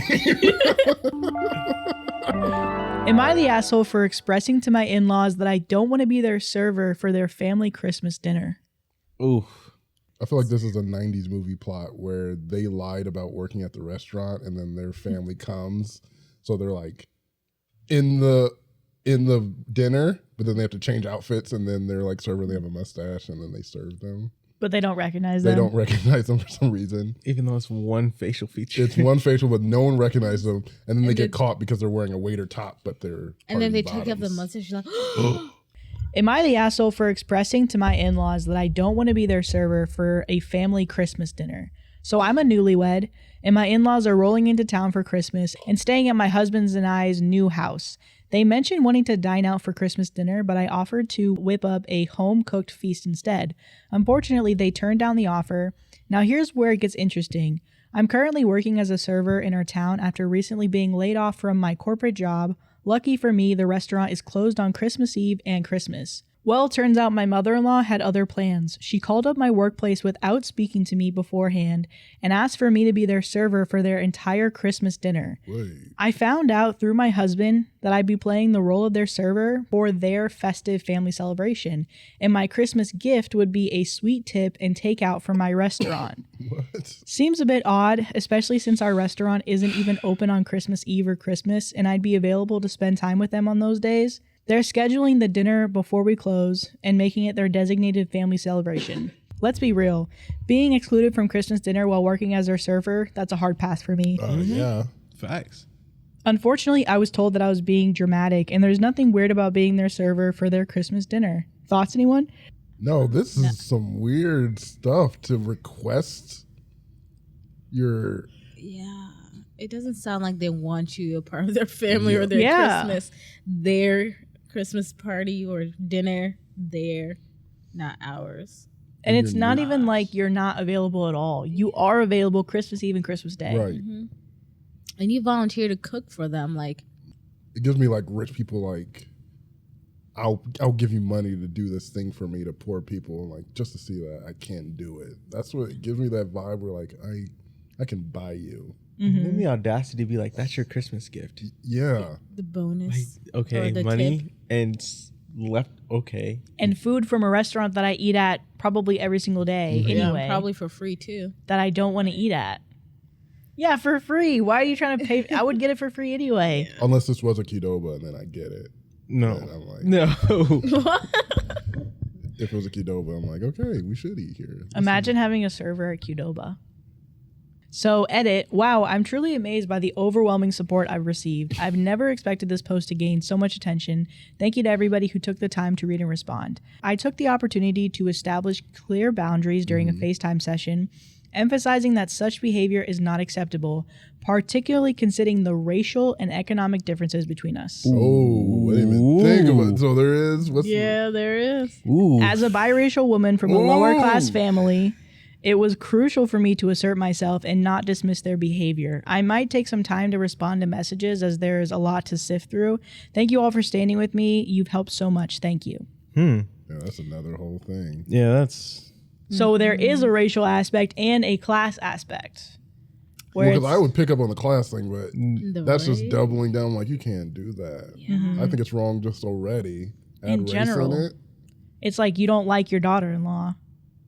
In general, because, yeah, like you said, you're excluding them from dinner. Servers, oh my God, okay, I have to read this comment because somebody kind of really ate with the comment. Like, I don't say that a lot, but they really did. I can't believe you said that. I wish you didn't say that. Not the asshole. Damn, that's insulting and spiteful as fuck. We don't want you to cook with us or be a participant in our Christmas celebration, but we'd love to come to your workplace and have you serve us. So technically, you're there with us, but you can't contribute to the conversation, and you are required to be polite because it's your job. And to say your gift is a tip and takeout, What the ever-loving fuck kind of bullshit is that? Yeah. I tell your boss that you request to not serve them or switch with a coworker or call out last minute or something. Yeah. How the hell does your husband not see the offense in their actions and isn't supporting you? And OP responded, I feel like it was very offensive and I couldn't really understand why they thought it was weird that I said no. If the roles were switched, my family would never do this to their child-in-law.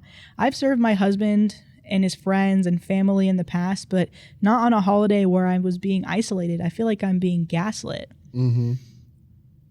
And then somebody else said, I don't think I got all of their comment, but they said they are gaslighting you. They went so far out of their way to put you in this god-awful weird as fuck spot. They turned down a home-cooked Christmas dinner to do this. That's beyond insane and weird. Please do not entertain the idea that they're in any way right. And they're newlyweds. Yeah. This was a new marriage. You want to include these people. You want to include her in it. Like, you're a part of the family. We're going to start a family tradition, and this is how you do it. Yeah. There's no way to even like justify it from the other side. No. Like, there's a clear difference on like including someone. Yeah. Like, it's like you want that experience of like, oh, now that they're together, I get to bring this person in on the family. But now it's like, yeah, that's just weirdly isolating. Like, you went out of your way to isolate. Yeah, the only way I could see that it would not justify, but to see how they would do it is like, these are rich people. Like, these are rich people, and they have no concept of that. They're like, me giving you money is a good thing, right? Because money's always good. And they're like, this is like a nice thing we're doing. You have to be so rich that you have no concept of what normal people think. Because it's wild. I can't even see how this is a good thing at all. Well, even if like she worked at like a restaurant that you liked, go to the restaurant by yourself, you and your husband or wife, and enjoy the food on a day that's not the Christmas celebration. You're also like insulting her by turning down home cooked food. Yeah. You're saying, no, I don't want you to cook for me. I want you to serve me. I want you to serve me. That's crazy. And they're like, what's wrong with that? Yeah. What's wrong with that? We're paying you. Yeah, it's giving like not a like. I mean, they already brought up the race part, but like it's giving that like because I'm mixed. Like if they are rich, maybe they have service in their house who are possibly mixed race or a different race, and that's just what now they expect from you without considering. No, you're actually a part of the family, and you need to treat me better than your past service if you have them or have had them. Yeah. Yeah, that's crazy. And like, what's your husband doing? Are they just quiet? Yeah, was like, he at the dinner? Was he going to be at the dinner? I Yeah, think he was the would. one who told her, hey, my family booked a thing. You're going to be serving us. He was the one who said that. Like, why would he not try and stop it or stop it? I'm like, Mom, Dad, we can't do this. Yeah. Like, this is my wife. I don't want my wife to be serving us when she should be a part of It's the... so simple. when she should be... sit next to me. Yeah. Or she's supposed to be sitting next to me. Like, that's... Because I think they're being all the way problematic. They could have still they could have been halfway problematic. They could have went to the homemade dinner and then tipped her there. That would be problematic. But it's a lesser Or just like not even like if you want to tip her, give her the money as a Christmas present. Yeah. Don't do anything involved her work or anything. Like just give her a stack of cash. yeah, here you go. I know you're a newlywed. Thanks for letting us stay here. Yeah, Cash.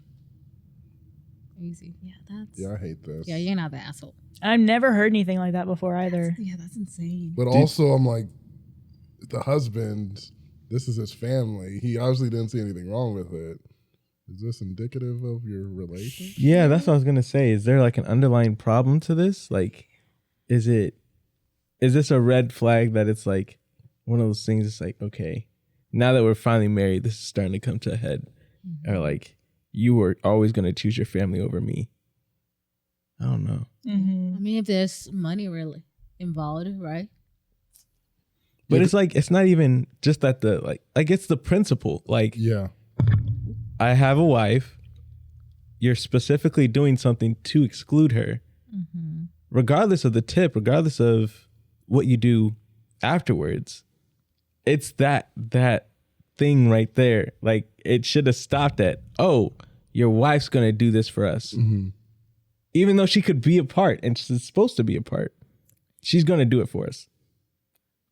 That's where I'm like, And we're not going to celebrate with you on Christmas Eve or Christmas Day. We're specifically going to celebrate on this day where there is no way that we're even going to, even if it's a crazy, ludicrous thing, we're not even compromising and saying, yeah, we'll do this too. Right. No, she's not a part of it at all. But the comments are, the part that got me about the comment was the fact that they're like, you are at your job, so you have to be nice, you have to be polite, you can't make a fuss, you're supposed to be quiet and only come in to serve. Like, that's crazy. That is so crazy. And the fact that she even had to correct them over FaceTime because they still weren't getting it. Yeah. Like, you don't realize the class connotations, the racial connotations that you just asked me to do. Also, like, people of a higher class wouldn't get it. They don't have concept of someone making them feel like that because they don't have they've never had to. And I think even the biggest glaring thing is what Brandon pointed out is the fact that the husband was kind of a part of it as well. Yeah. He was the one that was relaying the information from the parents to her. And he was like, yeah, no objection here. So we'll see you at the restaurant at 6. All right. And I'm like, I know this can happen in interracial relationships. I'm not saying they're all bad. We have a great interracial relationship right here. But I'm like, there is a thing where you're like, the partners can be together and they can have a concept like, I love you as a person. But then they still have things that they think about your race. Right. Where they don't equate it to you because you're my partner and you're different. I see you different. Yeah, you're different. But I feel this way about your culture. And that could come from the family as well. Like, our family feels this way about the culture, but we accept you because you're a separate person. And it comes out in interactions like this of like how they act towards you, where you're like, you wouldn't probably act towards me if I was just a white person. You probably wouldn't say that. You wouldn't even think this was right. But subconsciously, you're like, no, this is okay. And I'm like, that's something to watch out. Yeah. Watch for the family and how the family treats you because. Yeah. And it's also like, watch how your husband treats you when he's with you and when he's with the family. Yep. Is that also, it's like. which, based on this scenario, it ain't good. It's a red flag. It is a red flag. It's not good. Because I mean, like, you would want your partner to stand up for you, even if when you're not there, and like you should want your partner to stand up for you when you're not there, and without you having to ask. Right. It's just automatic. Right. And like, he did nothing. She's over here standing up for herself. So it's like, what happens when it's something bigger happens, or when you eventually have kids, like, yeah. And then That sucks. the anticipation too, like he had no anticipation for it either. So it's like, you know, he gets this idea from his parents. You're telling me not one time in his mind was like, she's probably going to feel left out. As like, that thought just didn't cross his mind, and then he just said it. Yeah. That's what gets me too, because it's like, you don't know what your partner is thinking all the time. Or relationships would be 10 times better if you always knew, but you don't. So you have this little thing called anticipating, like, okay, this could potentially make my partner feel this way. Right. And then you act on that. Yeah. You don't just, it's like he didn't even get the anticipation. He just was just like, yeah, she'll be fine with this. Well, the one thing that Sam was saying about like, well, talking about interracial relationships, and let's use the example of like a white person and a black person, that you thought were interesting because you're like, I'm not equating it to you, but I'm equating it to the rest of the race of black people. There was a video that I was watching of this woman explaining kind of white people and their view about stuff. And she was talking about how she had spoken to, white people before, and they're like, oh, I didn't, saying very undermining things and not realizing like, oh, you're very smart, or you're super funny, or, just very undermining things. Cause it's like, what are you trying to say? And she kind of opened my mind to a perspective, which was, instead of you thinking, oh, you're different, like you're really smart, or, whatever, it should be, wow, my perception of black people is smaller than it needs to be. Right. Because this is somebody that I've met who is black and who does not meet the standards of what I think a black person is in my head. Oh, yes. And I think that was really interesting because it was like, it's opening your mind of, no, the black people don't need to be, oh, you're different than all the other black people. It's no, you need to open up your mind as a white person to be like, there's completely different types. You know, what your small-minded thought of a black person needs to be opened up to a wider viewpoint, because not only is it a microaggression for you to be like, oh, you're like a lot smarter than I thought you'd be. Spoken. Yes. Oof. It's your perception that's the problem, not them. So I just thought that was really interesting, because I saw that video, because you talk about how even if they don't mean to, like, white people might equate something like, again, black and white to black culture. And it's just something that I think is totally true, because even like growing up, there's a lot of things that I had to unlearn that I didn't even realize that I had a perception of in my head. Right. Yeah. So I thought that was really good hearing her say that, because I was like, yes, that it's on us to open our minds more instead of being like, oh, you're like a different kind of black person. It's like, no, nope. Well, that's what we were talking about, not to make it too heavy, but like with the police and like police killing people of color, is because when police, typically a white police officer, sees a white person, they have more context of what white people are. They have a context that there are white people who are good, there are white people who are bad, there are white people who are criminals, there are white people who are perfectly good citizens. And they can even see, even in their family, they're like, I know people who are like you. Yeah. So that's like me killing my nephew, my bad nephew who's always getting into trouble. Me pulling the gun and shooting is like me killing my nephew. But when you don't have the context with a person of another race or a person of another color, and you're like, I only know the media representation of you. I don't have an idea of you as a person. So when you see this black person, you don't see that same, you don't give them the benefit of the doubt that you're giving with the white person. You don't have the experiences with it. And you're like, if I see a black person, I'm like, we got people in our family. I'm like, I don't like you. You're black. Doesn't mean I'm like, because I'm like, we're all different. We all have different things, and that's just how people are. Assuming anything about someone just because of the color of skin is crazy. Yeah. And like, I think sadly with that is that, like, just to touch on the microaggression, like, you know, I grew up in a predominantly white neighborhood, went to a lot of predominantly white schools, and I was usually the only black person in my classes, even in college. And I've had oh, you speak really nice for a black girl, or you're so smart for a black girl. I'm like, what does that even mean? Or you're pretty for a black girl. I'm like, oh, pretty for a black girl is crazy. Yeah, I'm just like, okay.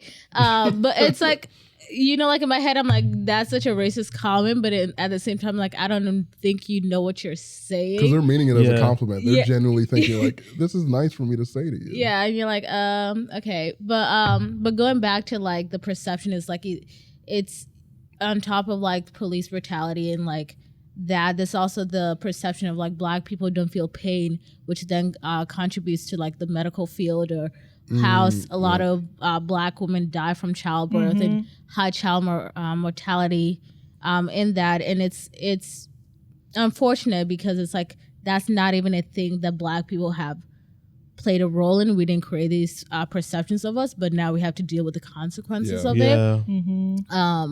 And now it's that, like, now it's the black people's jobs, unfortunately, to now like crush those perceptions and like teach other people like, no, this is not true. Yes, we feel pain. Yes, we want to live. We want to have the same access to healthcare as other people. And it's really just unfortunate that it all happened, but it was it's not really in our control, because we didn't create those perceptions.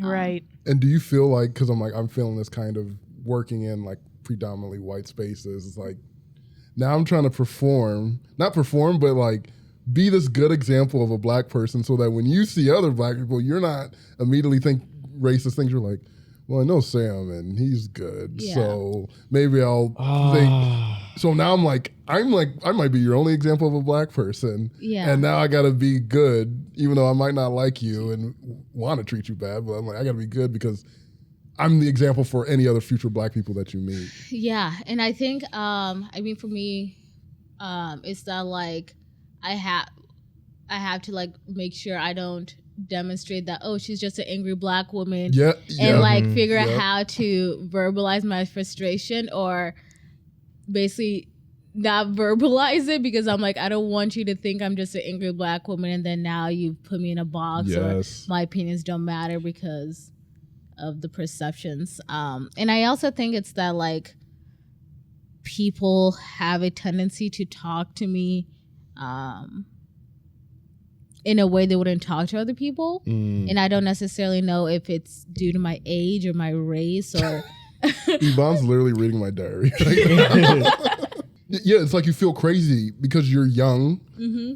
You're young, you're Black. You might not have as much experience in the role. Yeah. So you're like, they could literally be talking to me crazy because of these different reasons. It could be completely because I'm young and they like, she doesn't know anything. Or like, it could be just be my experience, like they don't know enough. Or like, or because I don't like you because you're Black. And it's the same feeling, but you feel crazy because you're like, I don't know how to so I don't know how I should respond to you. Should I not get angry about it? Should I not say anything because you have this weird perception of me that I can't tell why you're being that way to me? Yeah. So then in your mind, you're replying to them how you really want, but outside you're like, okay, I'll figure it out.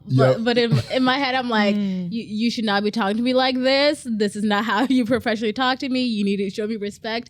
But I can't verbalize that. So I'm just like, okay. And you will get walk docked because I have blown up at work one time. I blew up one time. I just got mad. I'm like, the way they're talking is crazy. And I'm like, I know what I'm talking about. And I blew up. I just raised my voice a little bit. And they're like, I'm getting IMs. Sam, I've never heard you talk like that. You're usually so calm. And I'm like, so now it's a thing that I'm like, that is the thing that I raised my voice and I said this thing where they're like.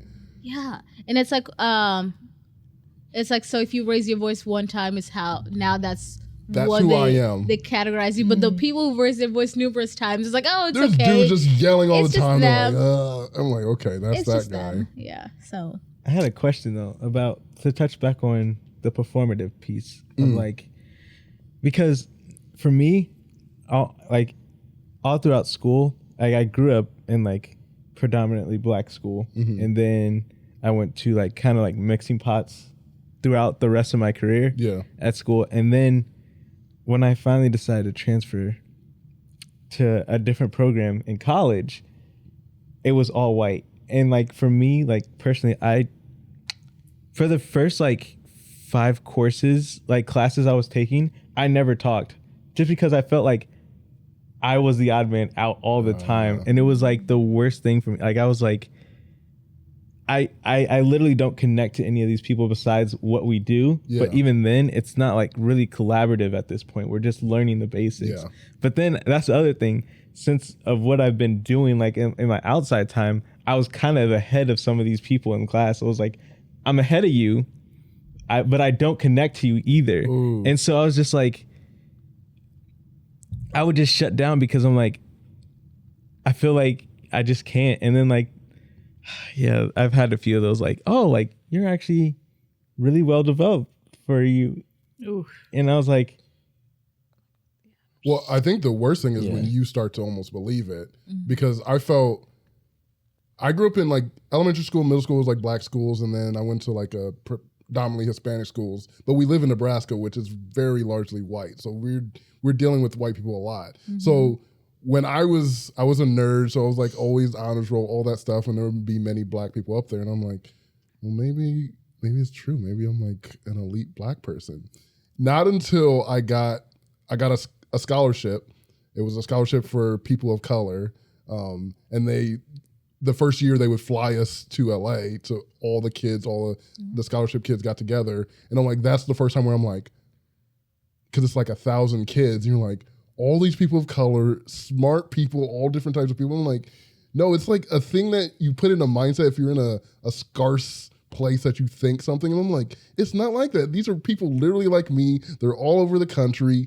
They're nerds, and some are cool, some are like lame, but I'm like, they're all like great people. And I wasn't, I'm like, me being in it, I'm like, I wasn't exposed to this. So I'm like, you're not even exposed to these kinds of things. I could think a certain thing, and I'm like, no, that's crazy. Of course there's tons of smart people of color. Just because I'm not seeing it in my little tiny pond that I'm in doesn't mean that it doesn't exist. And that's what these people are in. They're in their little tiny ponds and like, I don't see it here, so it must not exist anywhere. I'm like, I promise you it's out there. Yeah. They're everywhere. No, that's really good because it's like that. Then it becomes your responsibility in default to show these people like, no, Black people are smart. Right. You know, because we live in Nebraska, it's not as diverse as other states. And especially the city that we live in, it's what's the word where it's like redlining, segregated. It's segregated. Segregation is Very still much. very much in the city that we live in. So it's like you go to a certain part of town, Hispanic people, Black people mainly, predominantly, white people.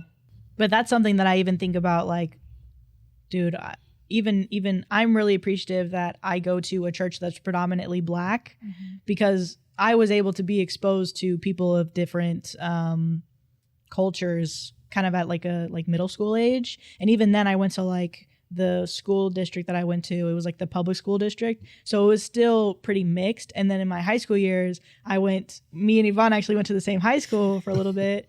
Well, actually, we basically went to the same high school. Yeah, same district. We were in the same program for the last 2 years. And yes, Yvonne was the only white person there. Only black person. Only black person. Only black person. Sorry. Oh my God. Maddie doesn't see color. I'm like, I think she's black. I'm Maddie's black. But actually, Yvonne was the only person I was comfortable talking with. Oh, you guys knew each other from high school? Yeah, we knew each other in high school. I met her junior year because we were in the same program. We were in the entrepreneurship program. Oh. Yeah. So, Because we're smart.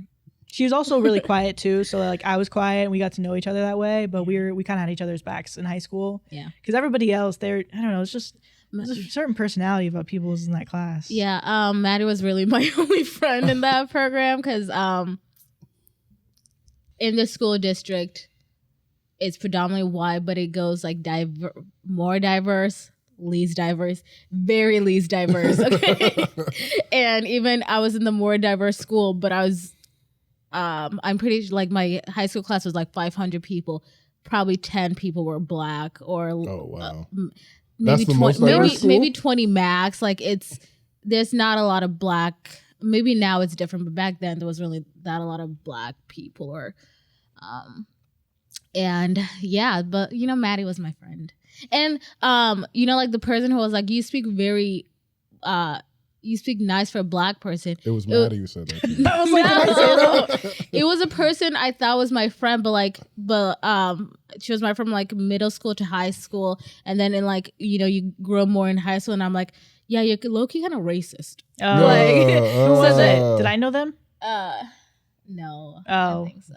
Yeah, I'm like, you're low-key kind of racist. And then that's when I stopped being friends with them. But it's like, you don't even know this because it's like this. Unfortunately, this was just what I was used to until I started like, no, that's not right. No, you can't say that. Yeah. And it's funny because looking back on it, I would have wanted to go to your school anyway because, and this is how bad it was. You say there's maybe 20 Black people.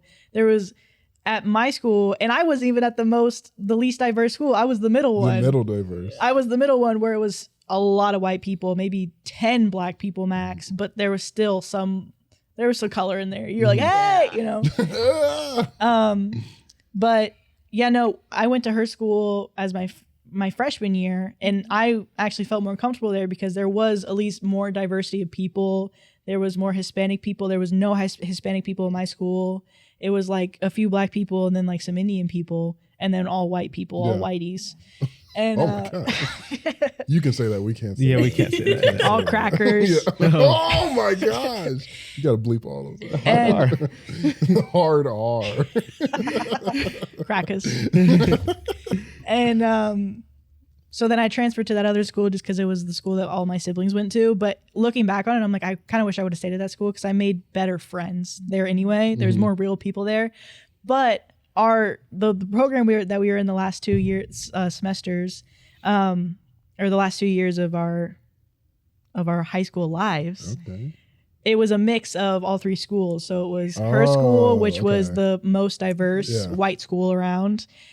My school, second diverse white school, and then the last one, it was just country. Do you ever have We're one in of a those? whole different school district where I'm like, we have diversity in our school district. That's and because we're literally in the same city. Yeah. And we have like completely 20 different- minutes away. Yeah. And Did you that- ever have one yeah, of the those moments where separates. you're just like The what? in one of those like white how spaces everything's though, and you're separate, like, Yeah. So then you Another experience black different person. things. Yeah, all 1,000% every time. Get Out captured that so great. But like I was like, I Sorry, remember what'd you guys say? I asked him if he ever saw, if there was ever a moment where like he was in a space with all white people and he sees another black person. He's like, All the time. and when I switched over to that district, I remember I was just like, it was one black guy, and I was just like, "What's up, dude?" And he said, "What's up?" And I said, and he said, "Yeah, I know." And then we just walked away. It's like he's the only one that gets it, bro. I'm like, bro, like this is wild. Yeah, I'm just like, that's really crazy how we all live in the same city, yet had so many different experiences in high school because of this basic segregation of how Right. our city is set up. And how it's still set up. I think that's the craziest thing is we grew up in the segregation where we're like, oh yeah, you want to go to this? It's just crazy how it's still here. And then racism has turned mostly for the most part into microaggressions, but there's still racist people here, obviously. Well, we knew when I was a kid, based on our names, like my name is Sam, my mom named us for names that are not quote unquote black names because she didn't want discrimination. But my mom's name, it's not a black name. So when she would say her name when we were looking for houses or looking for places to stay, they'd be like, oh yeah, we can move you, we get places here, got places here. We would come to visit and then she was like, well, maybe you'd be more comfortable in these areas. So I'm like, just from people's names, they're discriminating us and putting you in certain places and they're like, oh, maybe you're more comfortable once I see who you are, that you should live in this part of the city. Yeah. And I'm like, I'm pretty sure that's not happening now, but I'm like, that wasn't that long ago. That was 10, 15 years ago where like those kinds of things were happening. So I'm like, bruh. Yeah. I have a feeling it's still happening on a very minimal level where you can't necessarily, you're like, are you because being- I think it's like something that creates itself because people want to still be around people that they feel comfortable. You want to live next to someone Yeah. you feel comfortable with, so you end up staying in places where people stay in. Look more. But then you're like, then they're not really putting investment in those areas. So you're like, well, the only way to get a proper place is to move out where the white people live. And you're like, but I don't feel comfortable out here. It's like a whole thing. Yeah. That was one thing I noticed when we went to go visit some friends in not Colorado. Colorado was nice too, but Texas.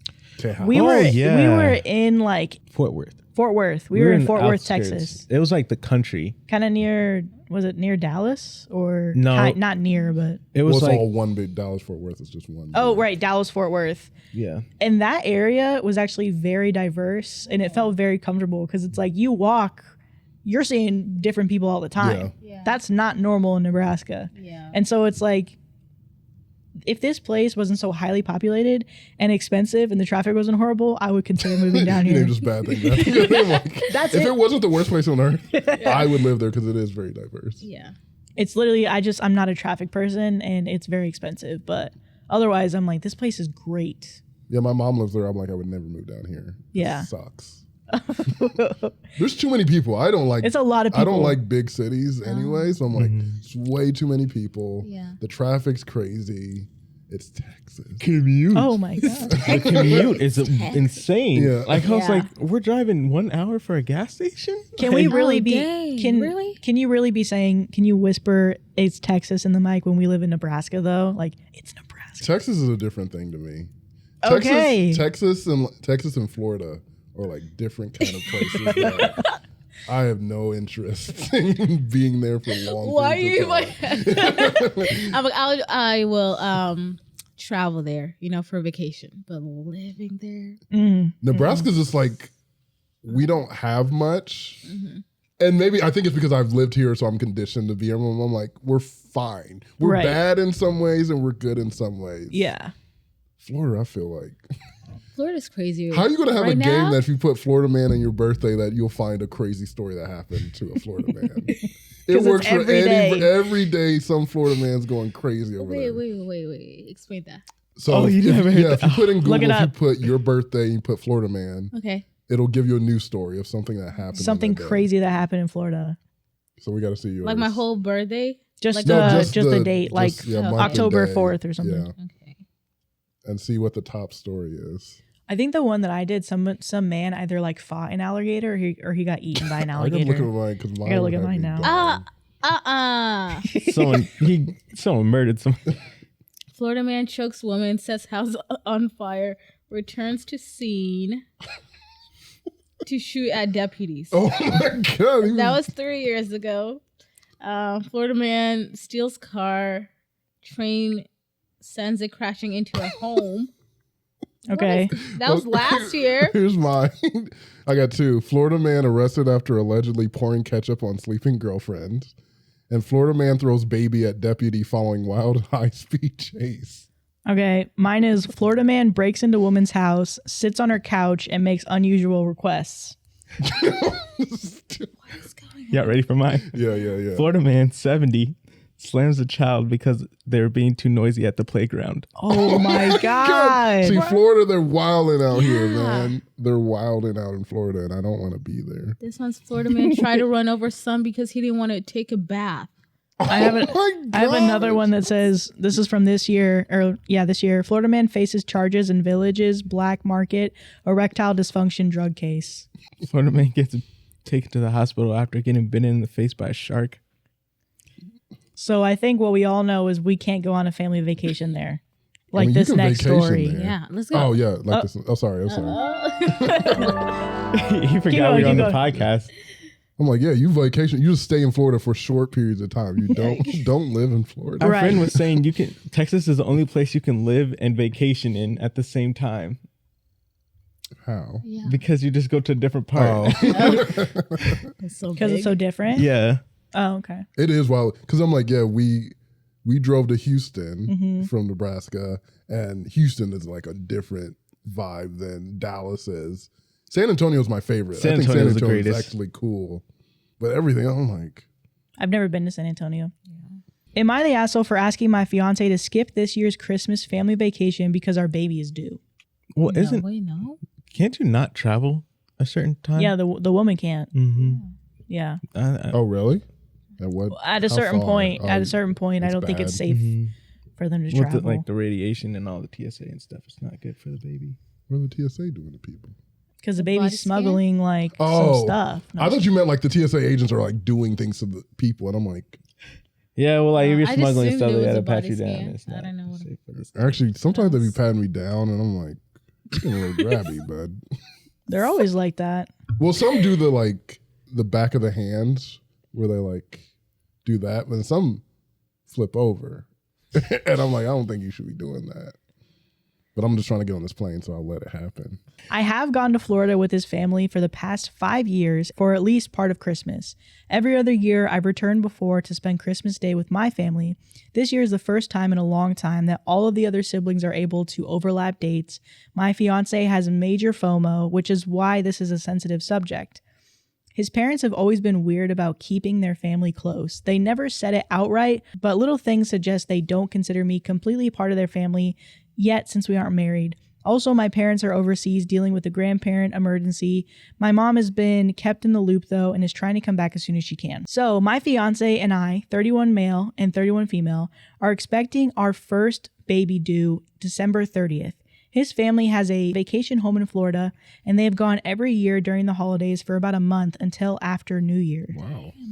He agreed not to go this year because of the baby, but his family is insisting that he can go and come back on the 28th, which is ample time before the baby is due. So he bought a ticket for December 15th through the 28th, his reasoning that his parents really want him there and his siblings will also be there. He's bothering me a lot more than I thought because I know pregnancies are unpredictable, especially in the last trimester, and if anything happens leading up to the due date, I need him here. My parents are away until December 26th, and my friends have their families, so I will be completely alone. The other reason, and I guess is the more selfish one, is that I'll be spending Christmas by myself. It's not the main reason why I'm bothered, but it's a small part of it. He's been spending Christmas every year in Florida since he was 15. There will be many more trips after the baby is born. I don't know why he has to go this year. Anytime I bring it up, it results in a very uncomfortable fight about my expectations to put me first rather than his parents. I don't even bring it up anymore. His parents have always been so kind to me, but they also don't see any problem. So I think I'm going crazy. Am I the asshole here? No. The last Christmas part. alone. Yeah, and just pregnant? like the last story. Christmas what? Christmas alone and pregnant? Yeah. Come on. No But way. to leave during the last 2 weeks of the most important time, just because the due date doesn't mean anything. It's like a general, like, we think this is when it's going to happen. It could happen 3 weeks before the due date and be fine. So I'm like, to leave in that critical period is crazy to me. Yep. For a long period of time at that. For 2 weeks? She said he thinks she's being selfish because she wants him to put herself before his parents. But isn't that what you're supposed to do in a marriage? Like, you're not married to your parents. Yes, they gave you birth and, you know, they helped you raise you. But, like, now I'm your wife. I'm having your baby. Like, why? Well, that's, Yeah, when someone says something like that, they're like, right? He's like, I won the argument. He's like, why would I put you over my parents? You're like, no, that's exactly what I want you to do. Yeah. It's just really sad because it's like, especially the last, you know, man, being pregnant the whole time just seems like you literally kind of need a caretaker with you the whole time. But especially the like right before you're about to have a baby and he's like, yep, you got this, right? Peace. I'm gonna take a little break and I'm gonna come back. No. That's too much. Like, imagine, like, hormones from pregnancy, your emotions are all over. So I'm like, you don't want, first of all, no one wants to be alone on Christmas, but especially when you're pregnant, like, you would expect your husband to be there. And if he's had all these past trips since he was 15, you can miss one. You'll go to the next ones, and however more after that, it's like, I don't think it's gonna make or break you if you miss one. And like, I feel like your family should understand that my wife is bringing a life into this world, and that should be the highest. Priority. Yeah, that should be the highest priority for both of them. Because it's like, how is the husband like, no, you're being selfish, or no, you can be alone? I'm like, yeah. You're That's being what I don't selfish get. to go to this thing. How do you leave your she's gonna be completely alone. Like, it's not even like, oh, like one outlier, like someone's gonna be back in my presence. Yeah. No, her friends are gone. Her family's family's gone, and you're gonna be gone. You think that's okay? Oh, nah. It's like you're not thinking. Yeah. Yeah. Or and if you're not thinking, she probably would have bought that up. I don't have anybody. Well, so then you're not listening. Because I can even understand, like, yeah, all your siblings are going to be home and this never happens. I can understand the FOMO, but like, you have your family to worry about. Yeah. So the fact that he really was convinced, I can get being like, oh, I really want to go. Right. I really want to be convinced. But the fact that you bought the plane ticket and you're like, you're not thinking about, like you're saying, you're not thinking about leaving her alone for 2 weeks. Because who are you going to spend Christmas with other than that? You knew you were going to do it just the two of you. So now what? You're just going to, that's crazy. And then communication too. You would have the right to be sad. Like, hey, I'm not going to go, but just letting you know I'm going to be a little sad because I'm missing out on this opportunity. Right. That hasn't been here for a while. I'm going to be, and that's okay. Like, you can, there's stuff that could be worked through to make it okay. But just, yeah. And I don't know, what do you guys think about like a compromise of like, I'm going to fly down there for a day, really early Christmas? No? I don't think that's worth it. Like, with the cost. Yeah. But okay, but like, I could see 2 or 3 days. yeah. Really early, depending, because I also I never had a baby before. I don't know how, like you're saying, there's a window. Yeah. I don't know how close to the window that is where you're like, that's not smart. That's not smart. Yeah. You know, I don't know. Yeah. Because for me, it's like, people be out here living life like they always have the ability to do what they want at all times. I'm like, no, you do have responsibilities, and sometimes you can't do what you want. Right. This is an instance where I know you want to do it. It sucks that you're not going to see your family, but this is your responsibility. We don't always get to do what we want. You have to do what's right and take care of your wife and the baby. Don't go for 2. I'm like, you can't go at all. You got to skip this year. Yeah. I'm sorry, bud. Yeah. And now that That's You on said you. that. It's on you. I'm like considering like, so what's gonna happen like once the baby's here, and having a child and raising a child is a law. How's he gonna react when he has to, probably has to miss a future family event? Yes. And like because of a child events or and stuff, is he gonna like deal with it and be there, or is he like, okay, bye? Whatever I want to do, I'm gonna do. Yeah, you can handle this. And she's basically like a single mom, but in a marriage. But yeah, ooh, Y'all can FaceTime, man. Yeah. just don't go to the vacation. Yeah. So I think we had, with these stories, we had one guy who was sticking up for his wife. Yeah. And then we had two of them who was not. No, they were not. So we almost had like an even average where we're like, all right.